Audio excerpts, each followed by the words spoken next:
Biografi dan Karomah Syekhona Cholil Bangkalan, karya Syaiful Rahman. Assalamualaikum warahmatullahi wabarakatuh. Namun sebelum lanjut jangan lupa mendukung channel ini, dengan cara klik tombol like, dan subscribe, serta aktifkan tanda lonceng agar tidak ketinggalan video yang kami sajikan. Kali ini akan disampaikan sebuah tulisan, tentang 40 murid Syekhona Cholil Bangkalan Madura, yang tersebar ke pelosok Nusantara.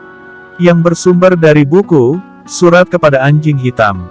Kiai Haji Muhammad Cholil Bangkalan, adalah seorang ulama sekaligus waliullah. Lahir bernama Muhammad Cholil di kota Bangkalan. Tempat kelahirannya kemudian dinisbahkan kepada namanya, dan akhirnya dikenal dengan nama Muhammad Cholil Bangkalan. Dari sudut manapun kehidupannya, sangat menarik untuk dibicarakan. Legenda tentang perilakunya yang penuh keajaiban banyak sekali. Kehidupannya sangat unik. Kiai Cholil dikenal sebagai mubalik, pimpinan pesantren, pencetak kader ulama terkemuka di Jawa Madura. Pada kesempatan kali ini, akan disampaikan 40 murid Kiai Cholil yang memiliki reputasi nasional. Hampir ulama besar ternama di Madura dan Jawa adalah murid Kiai Cholil. Selain itu, muridnya rata-rata berumur panjang banyak di atas 90 tahun. Hal ini berkat Kiai Cholil yang mendoakan semua muridnya, agar berumur panjang dan bermanfaat ilmunya. Umur yang panjang dan ilmu yang bermanfaat tentu baik sekali. Berkenaan dengan ini sebuah hadis Nabi diriwayatkan Imam Ahmad dan Turmudi, bahwa Abu Bakroh meriwayatkan ada seorang yang bertanya kepada Rasulullah. Ya Rasulullah, siapakah orang yang paling baik? Orang yang panjang umur dan baik amalnya, jawab Rasul. Laki-laki itu bertanya lagi, lantas siapakah yang paling buruk? Rasul menjawab, orang yang panjang umurnya, tapi buruk amalnya. Doa Syekhona terkabul. Allah menjadikan semua muridnya seperti yang disabdakan oleh Rasulullah. Kini muridnya menyebar di Nusantara, namun sebagian besar berada di Pulau Jawa. Berikut ini 40 murid Syekhona Cholil Bangkalan yang mudah dikenal. 1. Kiai Haji Hashim Ashari. Beliau adalah pendiri dan pengasuh pondok pesantren Tebuireng Jombang. Pesantren ini memiliki keahlian kajian ilmu hadis, khususnya hadits Bukhari. Di kalangan para santri mendapat panggilan kehormatan Hadratus Syekh atau Guru Mulia. Pendiri dan pemimpin pertama organisasi Islam Nahdlatul Ulama. Berdasarkan keputusan Presiden nomor 29/1964, beliau diakui sebagai pahlawan kemerdekaan nasional. Putranya bernama Wahid Hashim, sebagai salah seorang tokoh yang merumuskan naskah pembukaan UUD 1945, sebagai Menteri Negara, Menteri Agama, juga pahlawan nasional. Salah satu cucunya, Abdurrahman Wahid menjadi Presiden RI keempat. 2. Kiai Haji Raden Asad Syamsul Arifin. Beliau adalah pengasuh pondok pesantren Salafiyah Syafi'iyah, Asembagus Situbondo. Pesantrennya dihuni belasan ribu orang santri. Beliau juga pemerakarsa berdirinya pesantren tinggi lembaga kader fuqaha atau Mahat Ali. 3. Kiai Haji Abdul Wahab Hasbullah. Beliau adalah penerus dan pengasuh pondok pesantren Tambak Beras Jombang.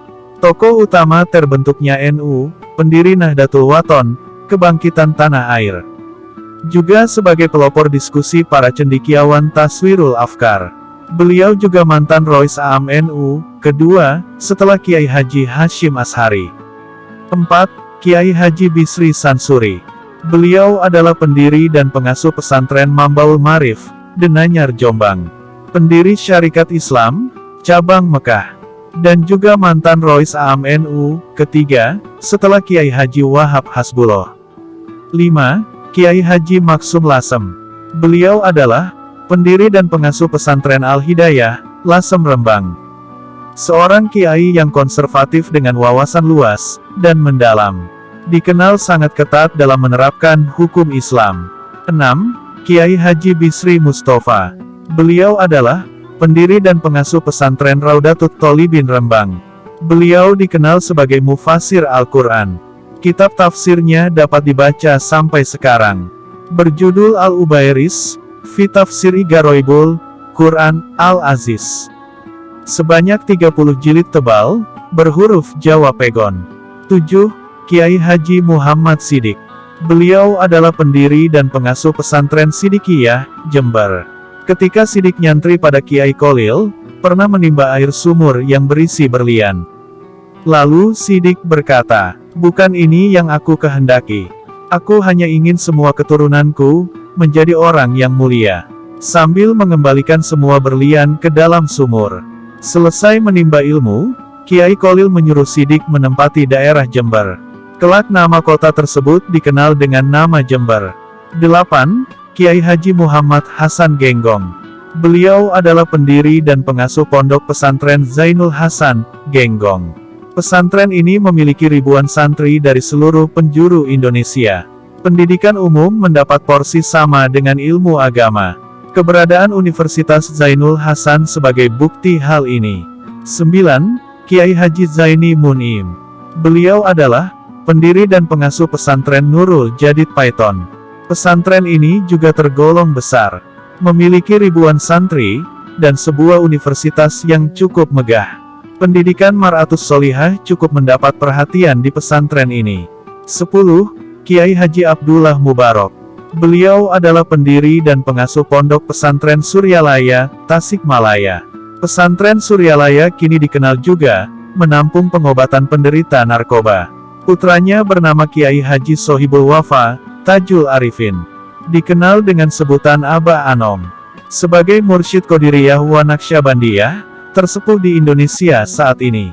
11. Kiai Haji Asari.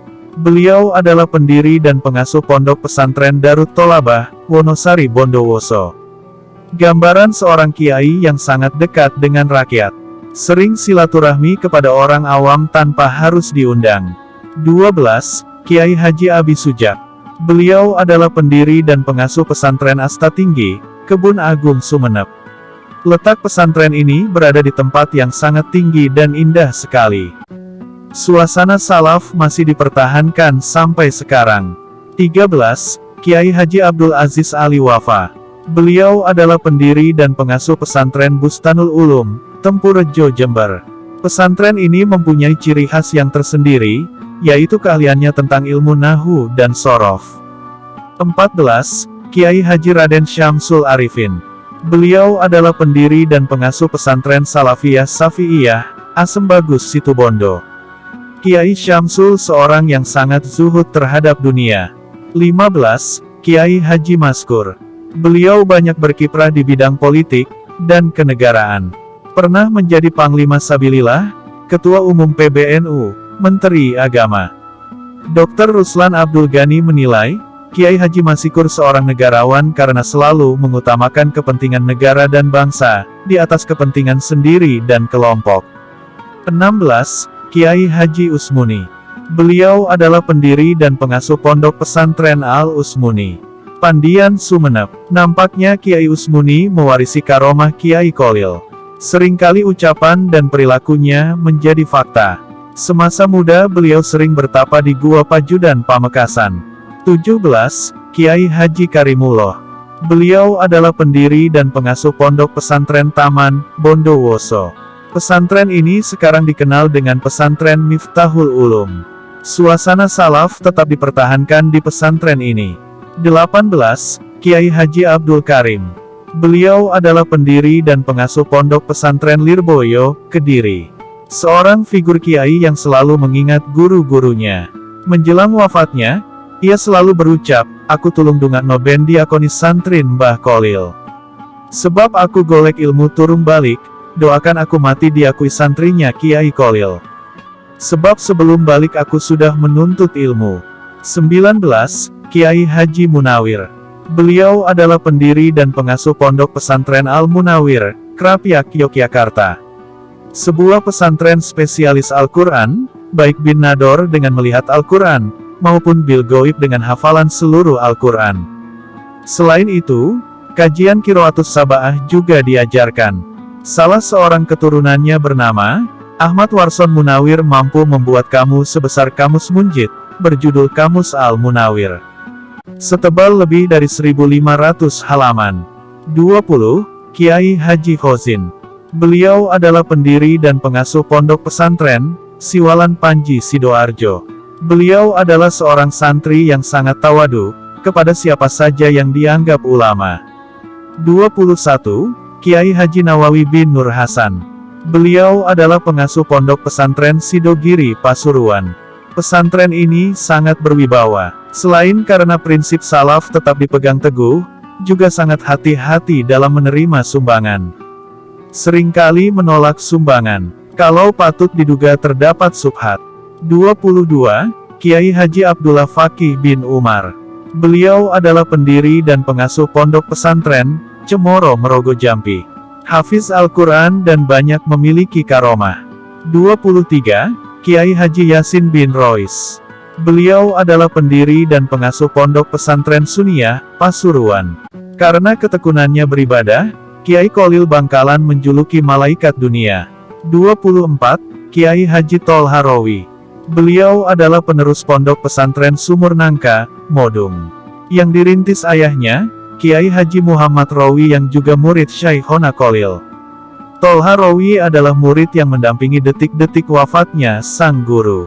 25. Kiai Haji Abdul Fatah. Beliau adalah pendiri dan pengasuh pondok pesantren Al-Fatah, Tulung Agung. Meskipun pesantren ini berada di tengah kota, suasana salaf masih kental. 26. Kiai Haji Ridwan bin Ahmad. Beliau berasal dari Sedayu Gresik. Selain hafal Al-Quran, beliau juga seorang pakar tentang ilmu hisab. 27. Kiai Haji Ahmad Kusyairi. Beliau adalah penerus pondok pesantren Salafiyah, Pasuruan. Hafiz Quran, mewarisi ilmu laduni dari gurunya. Menguasai berbagai bahasa asing. Karena kalimatnya, Kiai Kusyairi mengajarkan fikih sekaligus 4 mazhab, yaitu mazhab Hanafi, Maliki, Syafi'i, dan Hanbali. 28. Kiai Haji Romli Tamim. Penerus pondok pesantren Darul Ulum, Peterongan Jombang. Membangun sebuah perguruan tinggi megah bernama Universitas Darul Ulum, Undar. Dalam kitab Subrotul Fikriyah, Kiai Romli sah sebagai mursyid Thoriko, Qadiriyah wa Naqsyabandiyah. 29. Kiai Haji Ridwan Abdullah. Seorang kiai yang berbakat melukis.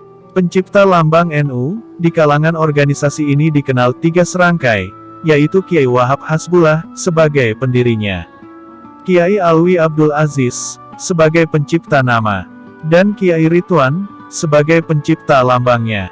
30. Kiai Haji Abdul Hamid bin Itsbat. Beliau adalah pendiri dan pengasuh pondok pesantren Darul Ulum, Banyuanyar Pamekasan. Pesantren ini terkenal kepiawaiannya tentang ilmu alat. Begitu memasuki pesantren ini, suasana salaf akan terasa. 31. Kiai Haji Abdul Majid bin Abdul Hamid. Beliau adalah pendiri dan pengasuh pondok pesantren Mambaul Ulum, Bata-Bata Pamekasan. Selain terkenal dalam kajian ilmu alat fikih Syafi'i juga sangat ditekankan. 32. Kiai Haji Muhammad Toha Jamaluddin. Beliau adalah pendiri dan pengasuh pondok pesantren Al-Falah, Sumber Gayam Pamekasan. Kiai Toha sangat ahli tentang ilmu baca Al-Quran. 33. Kiai Haji Jazuli Usman. Beliau adalah pendiri dan pengasuh pondok pesantren Al-Falah, Ploso Mojo Kediri. Sebuah pesantren salaf di pinggiran Sungai Brantas. Kini ribuan santri putra-putri mengais ilmu di pesantren ini. 34. Kiai Haji Hasan Mustafa. Beliau asal dari Garut, Jawa Barat. Kiai Hasan Mustafa adalah seorang sastrawan yang produktif. Karyanya ditulis dengan bahasa Melayu, Sunda dan Arab. Salah satu karyanya diterbitkan di Mesir. Pada tahun 1946, kitab Bab Adat-Adat Orang Sunda Jeung Priangan Liana Tieta diterjemahkan ke dalam bahasa Belanda oleh Liana Tieta. 35. Kiai Haji Fakih Mas Kumambang. Beliau berasal dari Gresik, Jawa Timur. Kiai Fakih adalah pakar tentang fikih. Sering terjadi perdebatan sengit tentang berbagai masalah dengan Kiai Hashim Ashari. 36. Insinyur Haji Soekarno. Beliau adalah proklamator kemerdekaan Indonesia sekaligus Presiden RI pertama. Menurut penuturan Kiai Haji Asad Syamsul Arifin, Bung Karno diakui sebagai teman Kiai Asad. Meskipun Bung Karno tidak resmi sebagai murid, namun ketika sowan ke Bangkalan, Syaikhoنا Cholil memegang kepala Bung Karno dan meniup ubun-ubunnya. Jasa Bung Karno membangun Masjid Istiqlal di Jakarta dan Masjid Salman di Bandung. Dalam kepemimpinannya berhasil merealisasikan proyek terjemah dan tafsir Al-Quran ke dalam bahasa Indonesia, yang menghasilkan 1 terjemah Al-Quran, dan 11 jilid tafsirnya. 37. Kiai Haji Yatawi. Beliau berasal dari Puger, Jember. Seorang kiai sekaligus pendekar, banyak menyadarkan Brahmacora wilayah pantai selatan, ke dalam pangkuan Islam. 38. Kiai Haji Abdul Wahab. Beliau adalah pendiri dan pengasuh pondok pesantren Darul Huda, Penetapan Banyuwangi. Kiai Wahab adalah seorang kiai yang sangat piawai dalam mendamaikan 2 orang yang bersengketa. 39. Kiai Haji Makruf Kedunglo Kediri, Jawa Timur. Beliau adalah murid Sayona yang memiliki mata batiniyah yang kuat sekali. Di kalangan santrinya, beliau dipanggil dengan kehormatan, Al-Arif Billah, orang yang sangat mengenal Allah. 40. Kiai Haji Said Ali Bafakih. Beliau adalah pendiri dan pengasuh pesantren Syamsul Huda, negara Bali. Pesantren Syamsul Huda adalah benteng Islam di Bali Barat, kelompok benteng Islam di Bali Timur. Sedangkan benteng Islam di Bali Utara berada di Singaraja. Demikian, semoga bermanfaat. Wallahul muwafiq ila aqwamit thoriq. Wassalamualaikum warahmatullahi wabarakatuh.